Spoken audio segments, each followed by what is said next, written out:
C'est parti pour la présentation du programme CCleaner en version 3.08.1475. Je vais ouvrir ma machine virtuelle. Alors, je vais lancer l'installation. Oui. Choix de la langue français, French. OK. Suivant. J'accepte. Je laisse les options d'origine. Suivant. Alors, il me propose Google Chrome. Une fois de plus, quand on me propose quelque chose pendant une installation, je refuse. Installer. Voilà, lancer CCleaner version 3.08, fermé. Alors, analyser de façon intelligente les cookies à garder. Ceci permettra à CCleaner de garder vos connexions à des sites tels que Hotmail, Gmail et Yahoo Mail. Donc, je vais dire oui, recommander. Alors, comme vous le voyez, le programme est compatible 64 bits, si jamais votre système d'exploitation le permet. Donc, sur le côté, vous avez des onglets. Un premier onglet nettoyeur. Ici, un sous-onglet Windows, avec des rubriques comme Internet Explorer, les fichiers temporaires, l'historique, les cookies, les adresses tapées récemment, etc. Vous avez l'explorateur Windows, documents récents, exécutés dans le menu démarrer, autre liste de fichiers récents. Et vous avez aussi le système, vider la corbeille, fichiers temporaires, presse-papier. Bref, il va vous faire un bon nettoyage. Je vais analyser tout ceci. Ça 14,4 mégas à supprimer, taille approximative. Je vais cliquer sur nettoyer. Cette action effacera définitivement ces fichiers du système. Êtes-vous sûr de vouloir faire cela? OK. Voilà, ici j'ai un onglet application avec Firefox, Mozilla, cache, historique, cookies.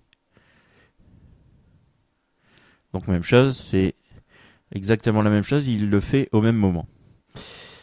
Ici, vous avez un onglet registre pour la base de registre. Donc, pour les DLL partagées inexistantes, les extensions de fichiers inutilisées, ActiveX et classes invalides. Bref, tout ce qui ne fonctionne pas dans la base de registre. Je vais cliquer sur rechercher les erreurs.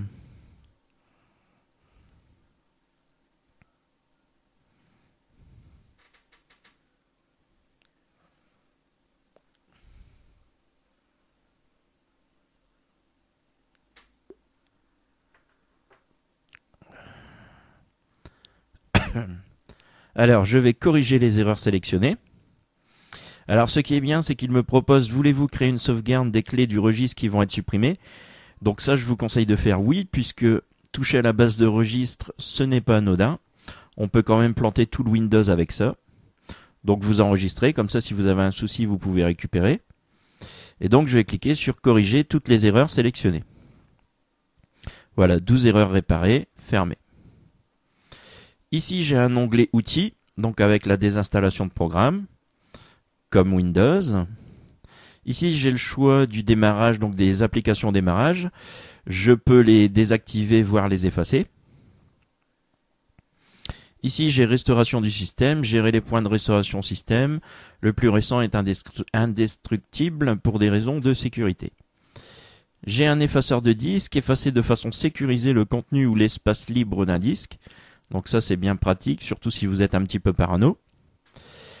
Ici, j'ai enfin les options avec les paramètres. Donc choix de la langue, moi j'ai mis français.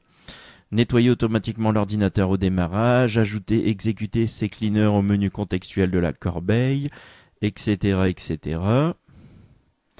Vous avez la gestion des cookies. Donc si vous ne désirez pas effacer certains cookies, vous pouvez les mettre ici, ce qui est bien pratique. Ici, vous pouvez inclure, sélectionner les fichiers et dossiers que CCleaner nettoiera en plus, ou encore exclure. On a un choix du menu avancé. Donc paramètres avancés pour choisir comment CCleaner fonctionne.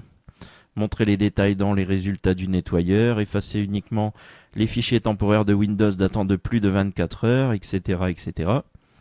Et enfin, vous avez le célèbre menu à propos avec le nom du programme, la version et le site internet officiel.